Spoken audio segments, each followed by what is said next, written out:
tuve esta reunión y este encuentro con jóvenes estudiantes de Nueva York, donde pues llegaron los seguidores de Morena, porque hay que decirlo como son. Eran gente militante de Morena, traían sus chamarras hablando de Morena Nueva York, con fotografías de Claudia Sheinbaum en la parte posterior. Y se ve que les ardió, pero pues a Claudia no le dieron permiso de venir y yo no tengo la culpa. Y gritaron una palabra altisonante. Dijeron, ya nos ganó esa pinche vieja, sí dijeron. Que se acostumbre porque les voy a volver a ganar. Hola, ¿qué tal? Buenos días, qué gusto saludarles. De verdad estoy muy agradecida con su presencia y pues la verdad muy contenta de haber podido hacer esta gira de trabajo por Nueva York y aquí en la ciudad de Washington. Ha sido una gira bastante interesante.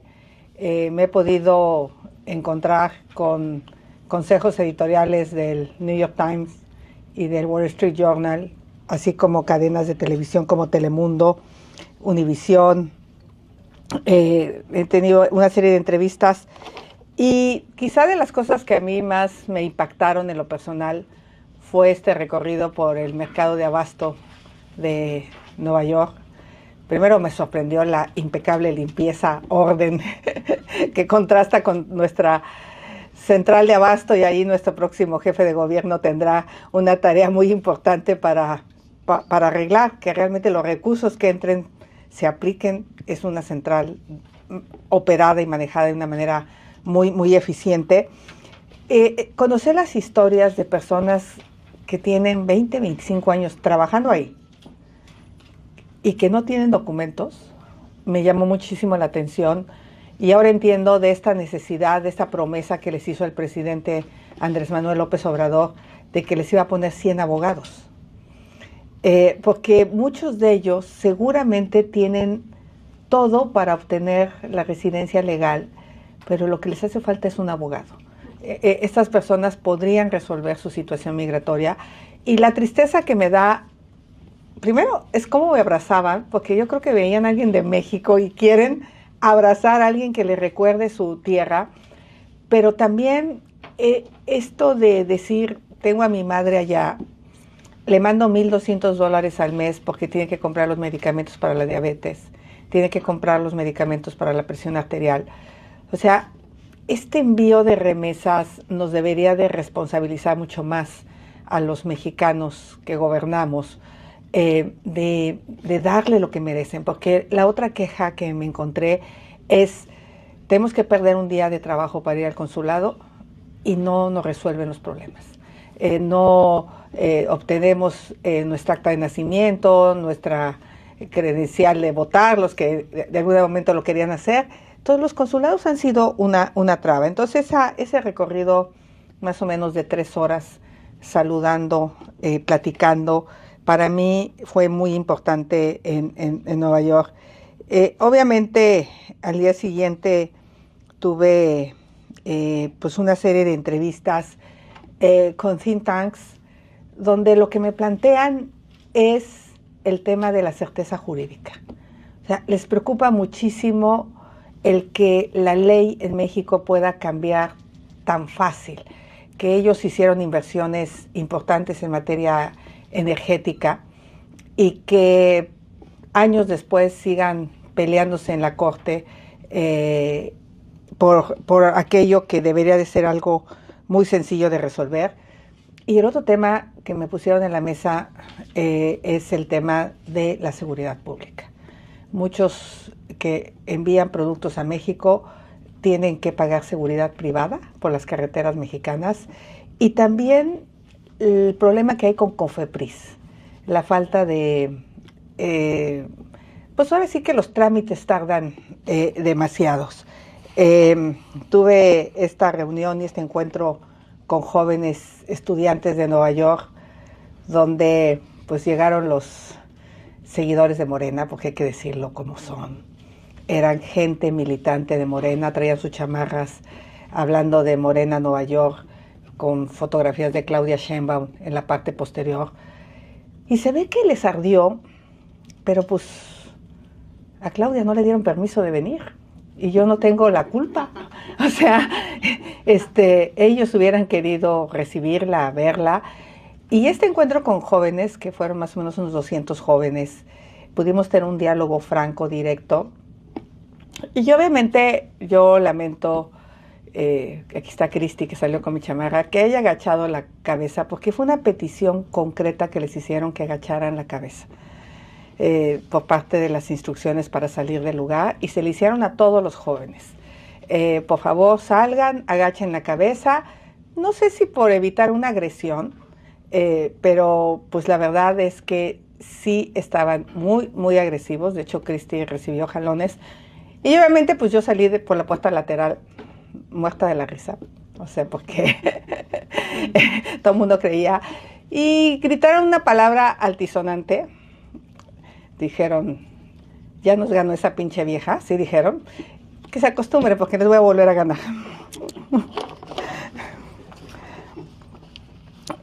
Obviamente me encontré con, aquí en Nueva York, aparte de tener una reunión en el Wilson Center con think tanks, con líderes de opinión, donde presenté una postura muy firme de lo que pienso de la relación con Estados Unidos, una relación de respeto, pero también una relación de iguales. Yo definitivamente creo que haber aceptado ser tercer país seguro sin nada cambió. Bueno, sí. Sí, yo creo que el presidente Andrés Manuel López Obrador tiene algo a cambio. Que no hablen de la falta de democracia, que no hablen del autoritarismo de este gobierno, pero varias organizaciones de la sociedad civil me han planteado el por qué México no está peleando por los 11 millones de mexicanos que no tienen documentos en Nueva York. Esa ha sido la pregunta de varias organizaciones y me han preguntado si yo en lo personal voy a poner en la mesa, y ayer que estuve en el Congreso lo puse en la mesa. Puse en la mesa la posibilidad de construir una relación distinta y, por supuesto, esta idea que me han propuesto los expertos de una agencia binacional en materia de migración y el tema de aduanas, perdón, una agencia que las aduanas trabajen de manera conjunta México-Estados Unidos. ¿Por qué? Porque Estados Unidos siempre tiene el temor de que nuestros agentes aduanales dejan pasar el fentanilo. Y nosotros a ellos le reclamamos que dejan pasar las armas. Entonces, ahí estamos en el pleito, pues mejor trabajemos de manera conjunta para resolver un problema de carácter binacional. El otro tema también que hemos puesto en la mesa es este tema de cooperación en materia de cambio climático. Los incendios forestales no conocen fronteras, lo vivieron en Nueva York con Canadá, lo hemos vivido ahora con las tormentas que se han dado en Los Ángeles.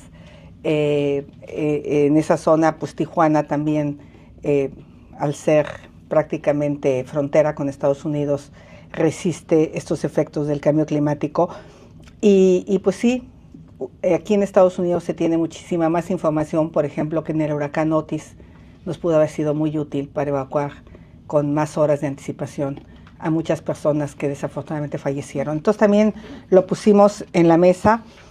Esta reunión en Georgetown, donde originalmente íbamos a juntarnos con 100 estudiantes, pues acabó en 300 estudiantes. Una reunión donde cada quien pudo preguntar lo que quiso. Aquí no hay preguntas a modo, aquí no se mandan las preguntas por adelantado, ni obviamente en los medios ni existe, pero pude contestarle a los estudiantes de una manera adecuada.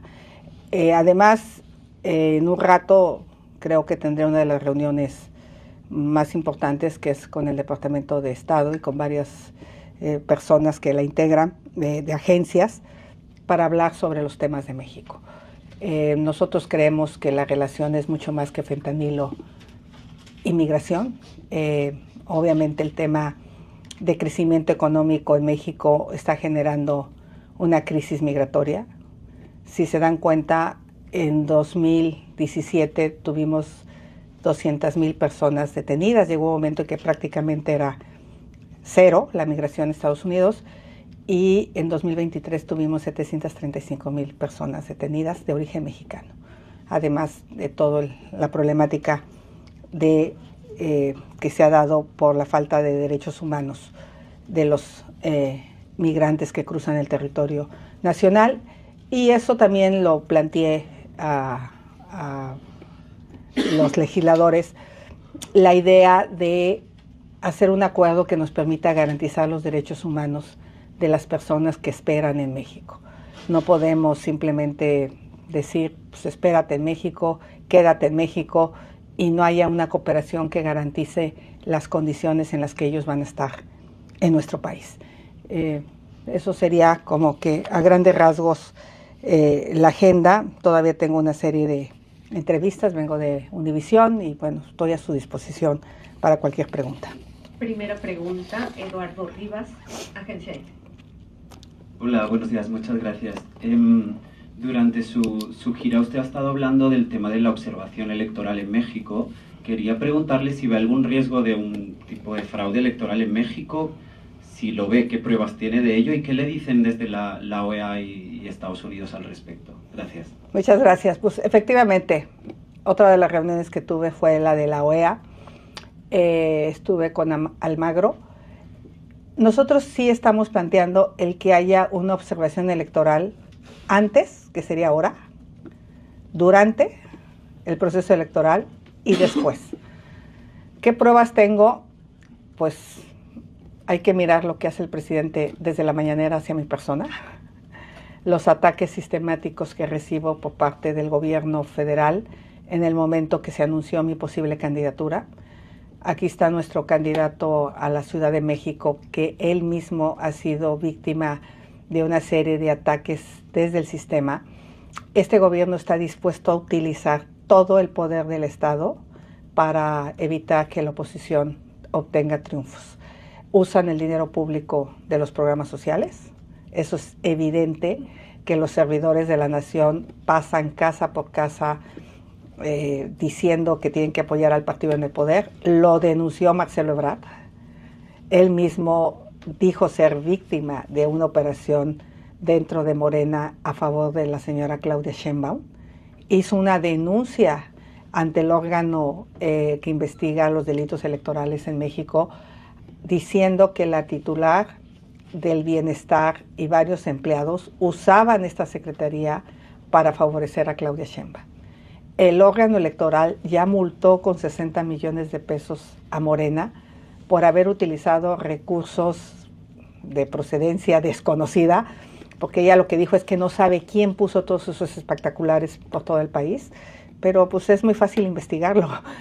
Simplemente me parece que la multa se queda corta y viene una persecución legal. No se limitan a solo hacerlo desde un punto de vista mediático. Se inician carpetas de investigación, se amenaza a nuestros seguidores. Yo misma fue publicada la información fiscal financiera de mis clientes. Algo absolutamente ilegal por parte del presidente de la República. Lo mismo lo hizo con Loret y lo hace con los periodistas que le incomodan. Entonces creo que las pruebas son evidentes y lo único que yo le pido a Washington es que no con el chantaje de la migración, porque se ha vuelto un chantaje. Si tú me ves feo, pues yo te dejo pasar. Migrantes, ¿no? Sean omisos en el tema democrático. Las iniciativas de reforma constitucional que el presidente ha presentado el pasado 5 de febrero son un atentado contra la división de poderes. O sea, quiere destruir a la Suprema Corte de Justicia por haberse atrevido a echar para atrás reformas como la eléctrica, que era absolutamente inconstitucional, porque esta reforma defendía el derecho de los mexicanos, la Constitución, a tener un ambiente limpio, y se violentaba con esta ley, y a tener energía barata, y se violentaba con esta ley porque se privilegiaba el despacho de combustibles fósiles que hoy por hoy en México son más caros. Como hubo ministros de la Corte que votaron a favor de declararla inconstitucional, pues el presidente volvió a mandar una iniciativa violentando el Tratado de Libre Comercio que tenemos con Estados Unidos, porque está claro que en el tratado pues el tema energético se abre y se maneja que el petróleo será propiedad de la nación. Pero sobre todo, el tema es la certeza jurídica, que es lo que me plantearon muchos empresarios. Queremos invertir en México, pero no hay garantía jurídica. José Díaz, Reforma. Gracias. Candidata, yo quería preguntarle de la reacción de sus interlocutores, los congresistas. Entiendo que a lo mejor todavía no se reúne con los funcionarios de la administración Biden, pero ¿qué exactamente le dijeron? ¿Cómo recibieron su mensaje de que la ausencia de la erosión democrática en México es un peligro para la relación bilateral? ¿Me escuchan? Insisto, el interés de ellos es el tema migratorio. No me engaño. Para ellos no hay tema más importante que políticamente ahorita el tema de la migración. De hecho, está dimes y diretes en el Congreso, donde Biden pretende pasar una reforma migratoria que endurece las acciones. Yo simplemente creo que me escuchan con atención y quizá de las cosas que más fuerte he puesto en la mesa es pensar que el hecho que tu vecino tenga una buena parte de su territorio en manos de la delincuencia no te va a afectar. Un legislador me comentaba anoche, pues él es legislador en la zona de la frontera con San Diego, y dice, es que los asesinatos ocurren del lado de Tijuana, ¿no? De este lado no vemos esas masacres, sí las vemos del lado de Tijuana, pero ahí están, ¿no? Yo creo que sí se dan cuenta de que los niveles de violencia en la frontera han subido, pero todavía no lo sienten como un problema grave acá. Esa es la impresión que yo tengo. Y obviamente el fentanilo sí. El fentanilo es el tema que más les preocupa, pero por eso quise poner en mi discurso que el fentanilo pues, es la principal causa de muerte de jóvenes en este país, pero también en México el homicidio es la principal causa de muerte y están relacionados. Dolia Esteves, por favor. Sí, ¿qué tal? Buenos días. Senadora, yo le quería preguntar, ya mis dos colegas le preguntaron sobre lo que también le iba a preguntar de qué reacción obtuvo de su denuncia de que hay una erosión democrática.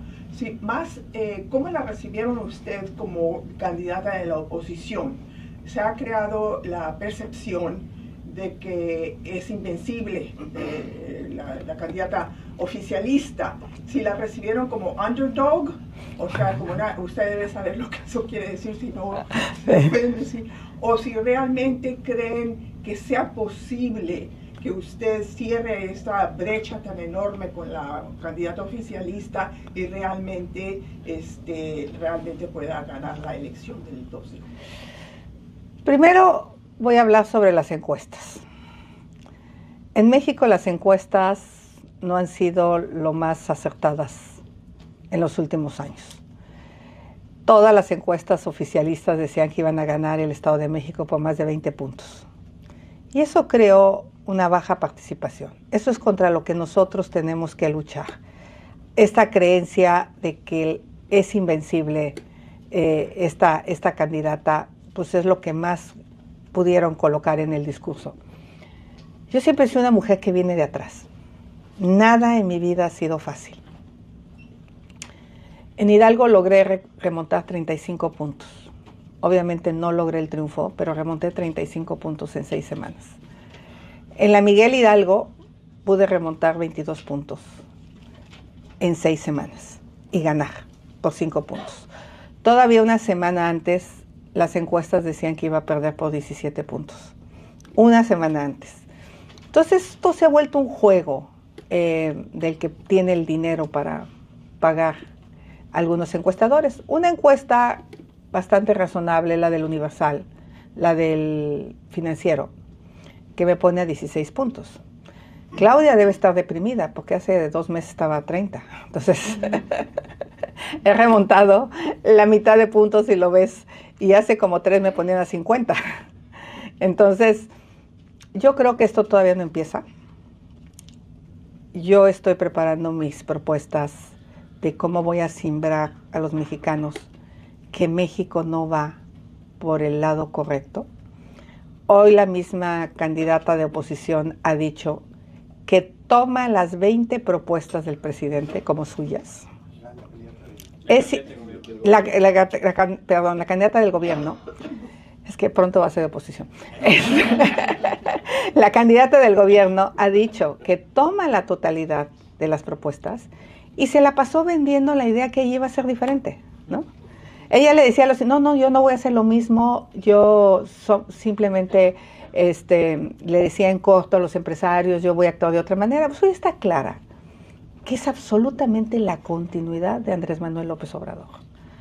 Se enoja porque le digo que no la dejaron venir a Washington, pero tampoco la dejan debatir. Tampoco la dejan que tengamos una mesa para contrastar ideas en un debate serio, fuerte. Por ejemplo, hablando de temas de cambio climático. Ella dice que es proambientalista y no hizo nada para cerrar la refinería, la termoeléctrica de Tula. Hizo un segundo piso. Fue a defender los combustibles fósiles. O sea, no dijo nada sobre la destrucción de la selva en la zona maya. No levantó la voz cuando quitaron los recursos para el Instituto de Ecología de México, que tenía que ver con cambio climático. En fin, ha sido omisa para defender los temas ambientales a nivel nacional. Entonces, ahí cuando tengamos la oportunidad de hacer una campaña, pues yo le voy a decir a los mexicanos, la continuidad significa que sigan las muertes, que sigan los pésimos servicios de salud, que sigan los problemas al campo, y creo que los mexicanos tendrán que tomar una decisión, pero no va a ser un día de campo para la señora Sheinbaum, se lo advierto. ¿Los estadounidenses sí ven que usted puede ganar? Yo creo que sí. Eso es la impresión que se lleva. Ellos saben que esto todavía no empieza. Ellos saben que en una campaña las cosas pueden cambiar en un día, por ejemplo. Y yo creo que ellos dan esa imagen, pero les da confianza la manera en que estamos manejando esta campaña. Yo sí veo mucha recepción positiva. Ariel, Televisa. Gracias. Candidata, 2 preguntas relacionadas. En las reuniones que ya ha tenido con think tanks en el Congreso, con Almagro, en fin, estas reuniones han cambiado su percepción de Estados Unidos y de la relación bilateral. ¿Han cambiado estas reuniones su percepción de Estados Unidos y de la relación bilateral y cómo? Y la segunda pregunta relacionada, ¿de qué se quejan más del actual gobierno?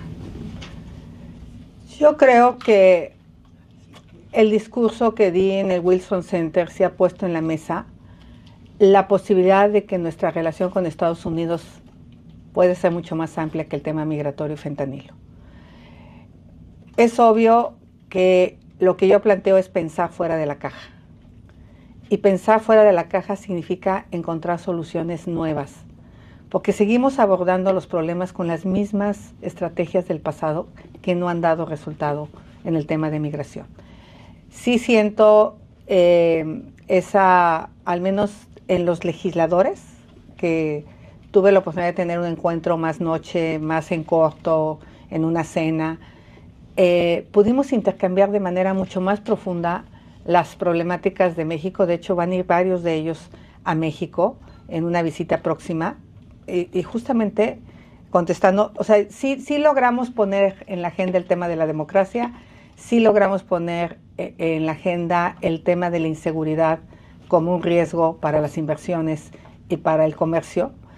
Y yo creo que el tema que más les preocupa es la certeza jurídica en nuestro país desde el punto de vista de inversiones y el tema de la seguridad. Esos son los 2 temas que siempre salieron a la mesa prácticamente en todas las conversaciones.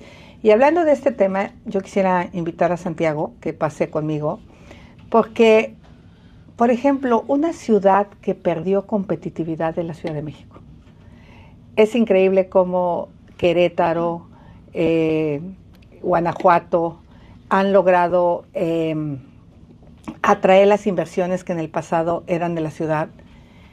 Y algo que le pasó a la ciudad hace 23 años, o 25 años ya, 27, cuando llegaron los gobiernos afines a Morena, es que no nos dimos cuenta cómo se fue deteriorando la ciudad hasta el punto de que se cayó el metro. Pero fue una falta de mantenimiento sistemático, y eso es lo que le está pasando al país. Y obviamente ven una amenaza en Santiago, y los ataques, desde intervenir sus celulares hasta investigaciones jurídicas que no pasan de dimes y diretes, intentan pues también a nuestro candidato importante, fuerte en la Ciudad de México, pararlo. Entonces, Santiago, tú también vas a estar hoy en la OEA, tú también tienes una serie de reuniones y tenemos una agenda muy, muy paralela en los temas tanto económicos. Ambos creemos en el nearshoring como una posibilidad de desarrollo económico del país y obviamente de la ciudad, pero este tema de pues la elección de Estado creo que vale la pena que la comentes. Gracias, presidente. Pues nosotros lo que no vamos a permitir es lo que hace unos días dijo Maduro en Venezuela, que iban a ganar por las buenas o por las malas, y eso quieren hacer en la Ciudad de México. Nosotros estamos aquí y quisimos iniciar en Washington porque venimos a los organismos internacionales, por cierto, a los que en el 2017 vino Andrés Manuel López Obrador como precandidato presidencial, por cierto, a los que ahora desprecia y a los que no vamos a renunciar, porque México es parte de estos organismos internacionales. Nosotros venimos a denunciar la elección de Estado y la persecución política como lo ha hecho países como Nicaragua a los opositores. Y precisamente lo advertimos. En el mes de diciembre, la Fiscalía de Justicia se encontraba en este proceso de ser ratificada. Logramos a través del Congreso la no ratificación y con los votos de la oposición. Y advertimos que íbamos a estar aquí. Y hoy venimos a cumplir y precisamente me acompaña el senador Emilio Álvarez y Casa, me acompaña también la diputada federal Mariana Gómez del Campo, y el diputado migrante Raúl Torres, porque no vamos a permitir que en la Ciudad de México, y por supuesto como lo ha venido denunciando nuestra candidata Xóchitl Gálvez, lo implementen en el país. No vamos a dejar, porque quiero nada más contarles qué pasó con el espionaje telefónico. Dijeron que iban a crear una comisión y que iban a investigar a los funcionarios. No hay un solo funcionario investigado. No hay un solo funcionario que haya pasado por un ministerio público para declarar sobre el espionaje telefónico, que por cierto, tuvo que ser un medio americano el que dijera que estaba confirmando este espionaje que el Poder Judicial había determinado. Y yo por eso digo que es muy importante hoy los equilibrios del poder en México. Hoy vemos una iniciativa presentada hace 2 días donde debilita al Poder Judicial, que gracias al Poder Judicial pudimos conocer de la fabricación de delitos a la oposición.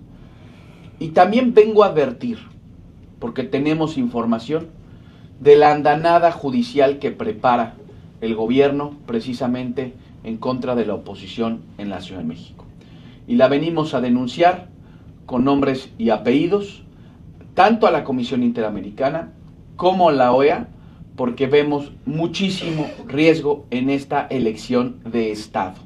El jefe de gobierno de la Ciudad de México se convirtió desde hace varios meses en jefe de campaña de la candidata de Morena en la Ciudad de México. No solamente en el proceso interno, donde fueron audios tomados y reproducidos, sino también desde ahora utilizando todos los programas sociales, todo el aparato de la Fiscalía General de Justicia en contra de la oposición. Por eso iniciamos aquí, por eso iniciamos en Washington, para acudir a todos estos organismos internacionales y vamos a denunciar esta elección. Y por supuesto vamos a aprovechar esta visita también para hablar con diferentes actores políticos, económicos y sociales para hablar de la Ciudad de México, para hablar de esas oportunidades perdidas. Desde que hay vida democrática en la Ciudad de México, el mismo grupo político la ha gobernado. No ha habido transición en la Ciudad de México desde 1997, cuando el mismo grupo político la tomó por asalto. Y entonces venimos a esta gira precisamente a hacer las denuncias respectivas, a hacer las denuncias correspondientes y por supuesto alzar la voz y que la Ciudad de México también, junto con la elección a presidente de la República, pueda ponerse en el foco de estos organismos internacionales, por cierto, los cuales México es parte. Tenemos la última pregunta. Sí. De Ann Multimedios, sí, de Multimedios con Enrique Muñoz. Bueno, justamente hablando acerca de cómo se ha dicho en México que si vienen aquí a Estados Unidos es porque son vendepatrias, ya sabemos que ese es el estilo, pero como mencionaba, estuvo aquí también López Obrador en el 2017 hablando con los mismos organismos a los que México pertenece. Y mi pregunta va en el sentido de que aquí en Estados Unidos se empieza también a tener mucha conciencia acerca de la injerencia de China, de Rusia y hasta de Irán, que tiene su propia televisora en español, en América Latina. Entonces me gustaría saber si ha tenido eco algo de lo que ustedes mismos han señalado en algún momento acerca de cómo el gobierno actual de México le coquetea, en palabras precisas de Xóchitl, a Rusia y a China. Si quieres empiezo. Sí. Bueno, justo creo que era importante poner en la mesa lo que dije en días pasados. Creo que haber invitado al ejército ruso a desfilar en el Día Nacional en México es algo totalmente inaceptable, sobre todo por la invasión a Ucrania. Se había dado una invasión tremenda a un país democrático y haber invitado al ejército venezolano y al dictador cubano, Díaz-Canel, a dar el discurso del Día de la Independencia me pareció terrible mensaje. Relacionarte con países cero democráticos, autoritarios, es algo que no debemos de hacer. Y en ese sentido mi mensaje es contundente. También, por otro lado, me queda clara que nuestra relación comercial es con Estados Unidos. Entonces, quejarte de que es vender a la patria cuando están matando a nuestros jóvenes, yo creo que es algo inaceptable. Y cuando están matando el fentanilo a los jóvenes de Estados Unidos. Llegó el momento de aplicar políticas distintas a la del siglo XIX, en pleno siglo XXI, porque los problemas del siglo XXI son totalmente distintos y no los podemos abordar de manera unilateral. Los tenemos que abordar de manera conjunta y yo creo que a mí, de hecho, en algunos levantamientos que he hecho, la gente está a favor de la cooperación. La gente, porque pues, finalmente sus familias viven acá. O sea, entonces, para recibir 60,000 millones de dólares está bien y para hablar de los problemas está mal, yo creo que eso es tener doble moral. No sé si... Si me permiten, pues en la Ciudad de México ya está pasando tiempo aire del gobierno de la Ciudad de México. Se está ocupando en el transporte público que más mueve gente en la ciudad, que es el metro. Lo están utilizando una parte de ese tiempo que le corresponde al gobierno para pasar en estas pantallas del metro de la ciudad la televisión rusa. ¿Cuánto costó eso? ¿Dónde se cobró? ¿Dónde se pagó? ¿O qué contraprestación al gobierno de la Ciudad de México? ¿O será que a las campañas electorales de la Ciudad de México tendremos esa injerencia? Entonces me parece muy delicada, porque ya no solamente quedó en un anecdotario, es parte hoy de la programación que tiene el sistema de transporte colectivo Metro en la Ciudad de México en sus televisiones prácticamente todos los días. Ahora sí, la última, Dolia. Sí, sobre ese tema, qué bueno que lo mencionó. ¿A quién responsabiliza de eso? Por supuesto, al jefe de gobierno. El jefe de gobierno es el responsable de haberle permitido que la pauta... Espérame, no me acuerdo. Sí. La repetimos. Segunda toma, perdón. Claro. Directamente al jefe de gobierno. El jefe de gobierno es el responsable de que el tiempo aire en el transporte público, sea o se le haya dado una parte a la televisora rusa. Eso es, y él tendría que contestar cuánto le costó, qué beneficio recibió en contraprestación el gobierno de la Ciudad de México, o qué intercambio comercial, porque eso puede pasar. ¿Qué intercambió la ciudad con el gobierno ruso por esos 2.5 millones de usuarios de la Ciudad de México solamente, que están todos los días viendo ese canal ruso en las instalaciones, insisto, del transporte público más importante de la Ciudad de México? Por eso se viene una andanada judicial y de elección de Estado, porque están ocupando los tiempos oficiales, inclusive para intentar colar lo que muchos de sus aliados o muchos de sus planteamientos quieren hacer dentro del país y dentro de la ciudad. Yo te voy a contar una anécdota con los bots. Cuando se dio la guerra de Ucrania, dejaron de atacarme, porque estaban muy entretenidos en otros temas. Pero es increíble, pero yo creo que tiene que ver mucho con redes sociales también, el trabajo de estos gobiernos. Yo lo noté inmediatamente, cómo pararon los ataques, porque obviamente estaban en otra situación. Pero bueno, o se les cayó el internet, no sé qué les pasó, pero algo les pasó. En fin, eso es una anécdota. Es todo. Muchísimas gracias por acompañarnos. Muchas gracias. Gracias, presidenta. Qué gusto.